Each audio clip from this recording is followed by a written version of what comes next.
the blue paint with our friend Carter Hutton, former NHL goaltender. Let me start with a little story time question, Hutz. We saw Markstrom and his frustration after the double overtime loss. Longest OT game you ever played in your life? I was in a triple OT game in Nashville. Mike Fisher got the winner against the San Jose Sharks. That was the longest I was in. That was a good one. And it was a late start because we were in Central Time. So I think the game ended almost at 2 a.m. Oh my God, that is crazy. And you were playing, not backing up? Oh, I was backing up. Come on, man. I was playing with Pekka Rinne. What do you think I was doing? I was backing up. I was tired too. It was a late night for me. Come on, Ty. It's tiring on the bench. That's fair. Let's talk about a couple of big crease situations, and none that's a bigger topic right now than Connor Hellebuyck. The playoff Hellebuyck narrative, is there actually anything that changes with his game? Like, what do you make of this and his struggles? It's tough to break down, right? We're talking about the best goalie on the planet right now. He's been that way for so long. And I don't know if it's a block, but for me, it's just he seems stale. He just seems like he doesn't move as much as he does in the regular season. Again, this is a guy that kind of under moves to begin with. But now when I look at the playoffs and you eliminate all the fluff that goes on in the regular season, right? You have weaker opponents. Now you have all these teams that are playing good hockey and generating chances and getting to the net. And right now it seems like he's flat-footed. It seems as soon as the play travels east-west, he's a little bit lost. And to go on maybe with that mental side of it, what's going on between his ears, obviously the pressure of, he is one of those guys, this playoff success is holding him back from being on the Mount Rushmore of goaltenders. So that being said, it's not done yet. It's still a 2-2 series, and it's a best of 3 moving forward. And if there's a guy that can bounce back, it's him. But it's got to be a mental side here for the rest of the team, knowing the way things have gone here with, obviously in 10 of his last 14, he's given up 4 or more goals, which is not very, obviously Connor Hellebuyck like that we're coming to used to. So they announced the Ted Lindsay Award finalists today, and I thought it was really interesting that neither Hellebuyck nor Draisaitl were there. But the thought process of players not voting for a goalie or not selecting Hellebuyck here, do you read anything into that? Like, do players? They also picked Vasilevsky as the best goalie in the league in their player poll. Do players just think that Hellebuck's game is suspect? Maybe. It might be something that's passed down because of that lack of success. And I think Vasilevsky is just held to a different standard because of those Stanley Cups.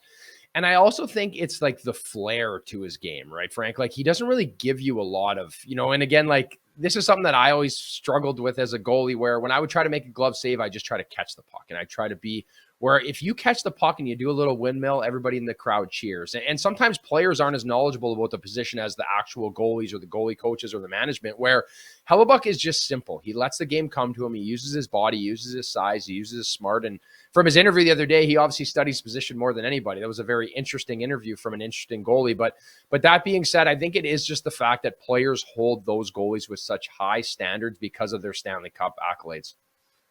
Okay, so we talked about Hellebuck's mental block. We talked in the beginning of the show about the Toronto Maple Leafs and their forwards and their mental block. How much will Linus Ullmark be contributing to that now? Because it seems like as this series has gone on, he's gotten better and better and better. What have you seen from him of late that's allowed him to take his game to the next level?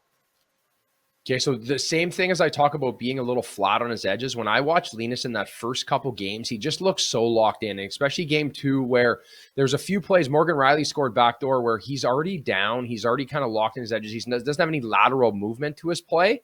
And then I watched him last night. It looks like the Linus Ullmark we've come to know. He has a little bit of flow to his game. And what Linus likes to categorize it as, a guy I played with for 3 years, is recoil in his game. So as the puck is traveling at him, he's creating a little bit of momentum, a little bit of flow back toward the goal line. So then when the puck does travel east-west on him, he has movement instead of being so locked in and dialed in on his edges. So last night was a great example of the Linus, the confidence, just the swagger that he has. He made it look so easy last night. And I think that's a scary thing for Toronto, right? You look at a team that hasn't been able to finish, their record 0 for 30 on the power play in elimination games and not getting points from their big dogs. Now with Linus Ullmark starting to play good, that was the only hiccup in this series, was Linus wasn't that great. Ottawa's been awesome this series. So there is a lot of confidence and a lot of good things going Ottawa's way heading into game 6. I think it's so interesting to see some of the stat lines that these playoffs have produced. You look at Stolar's last game, like he only has to face 15 shots when you take out the empty netters and all of that. And you even go to Vegas and a team we talked about yesterday in Aiden Hill, whose numbers are like weirdly all over the place because it's a guy, he's given up 2 or 3 goals, but he's only facing 15 to 20 shots. Like, are we seeing some goalies maybe almost struggle with the decreased workload in these starts? It is, yeah. It's tough, right? And that's where it comes down to the mental capacity of goalies, right? It's at times. I remember even when I played, I think my record at one point was like 8-1 when I have 35 shots or more in the NHL to start my career.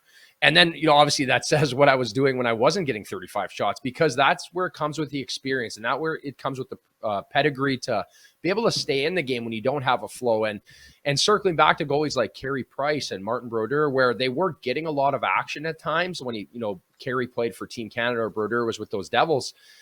Staying in the game and making a timely save is huge, right? So I see Anthony Stolarz last night, obviously 2 goals against. One is a point shot where I don't think he even gets a look at it. Then the other one's a backdoor shorthanded goal. But that being said, you have to find ways to come up with timely saves. And I think for these goalies moving forward, it's about winning hockey games and trying to find that. But if your team can't find the back of the net, it's going to be very tricky to win a series. Yeah, I mean, you can't win without scoring. So do you go to Joe Woll, by the way, for game 6, or is that just an absolute panic move?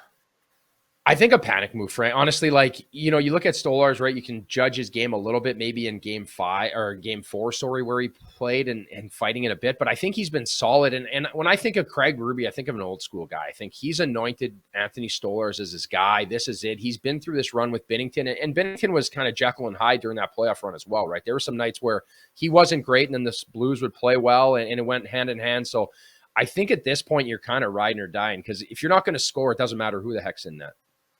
Last one for you, Edmonton, LA. I mean, Darcy Kemper was excellent last night, but Calvin Pickard's the story there. He's not flashy. He's a journeyman or career journeyman kind of goalie. I categorize him as like a low ceiling, high floor goalie, if that makes sense. And is there a chance that that's just exactly what this Oilers team needs? I think they need just someone that's steady, right? And you look at those numbers with a 908, and that's kind of what they've needed, right? And nothing against Stuart Skinner. He's been bad, and I don't think this is the end of this run, right? I think we're going to see Skinner at some point. I think he gets back into it, and this is a guy that can be in this. But he's come in, and he's been that stopgap for them here. And for Calvin Pickard, this is an awesome story. This is a guy that I played with, when I was younger. He's kind of battled. He got picked in the expansion draft by Vegas. Then he was almost out of the league. And so for him to fight back and come in a pressure situation, this is where it shows you to have experience and have a guy that can go in there and make a timely save, because this is a world-class hockey team. And last night's a great example of the Oilers are all over them, and LA opens the scoring, right? There's a lot of pressure to maintain and keep that focus. And for Calvin Pickard, he was a difference maker. And now it's going to be up to Edmonton. If they can keep defending hard in front of him and trying to find a way to score, they have a chance to really beat anybody this year. All right, Pat, throw that Pickard graphic up on the screen real quick.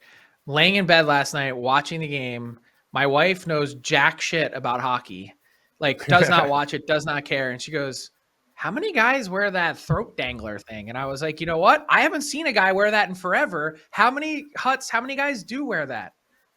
More than you think, Frank. I think it's, who came out with one the other night was Logan Thompson after the Dylan Strome body-on-body crime there. But I wore one when I played. I actually wore the big dangler, and I wore a thick neck guard. And if my dangler would break in practice, I was so scared of the puck. So there were certain goalies I played with. Martin Jones was one of them, had a ton of neck exposed. And even Logan Thompson, if you watch next time, see how much of his neck's exposed. To me, it gives me shivers thinking about something happening. But I wish more guys wore it. I'm with you, and I said the same exact thing to my wife. There's zero chance if I was playing in net that I think Hellebuyck's a guy that has a ton of neck exposed too. I'm watching him, and I'm like, how do you, between skates, players going through the crease, and pucks, one shot to your throat, you're not coming back. It's over, yeah. And you know what it is, Frank? What I always found is guys would always talk about it, guys I played with, they said it would mess their vision up, where I didn't find it because I would set it further back on my helmet instead of on my cage. But that being said, it's different when you're facing a puck straight on. That's easy. This is the same reason why I used to wear 2 jocks. I used to wear a player jock and a goalie jock, because I'm not worried about the shot straight on. I'm worried about the one when I'm flopping around out of position, which would happen a lot when I was playing. So just to be safe, it does worry me. And hopefully some guys start to wear neck guards or protect themselves a bit better. 2 jocks. 2 jocks. That's 2 jocks. We got it all today. Thanks for your time, Carter. Appreciate it. Thanks, guys. What's up, hockey fans? If you enjoyed that video, then you need to be hitting the subscribe button right here at Daily Faceoff. Exclusive interviews and analysis from our hockey insider Frank Seravalli, fantasy updates from Brock Sagan, and a daily live show at noon Eastern, Monday through Friday. You don't want to miss any of the fantastic content, so hit that subscribe button.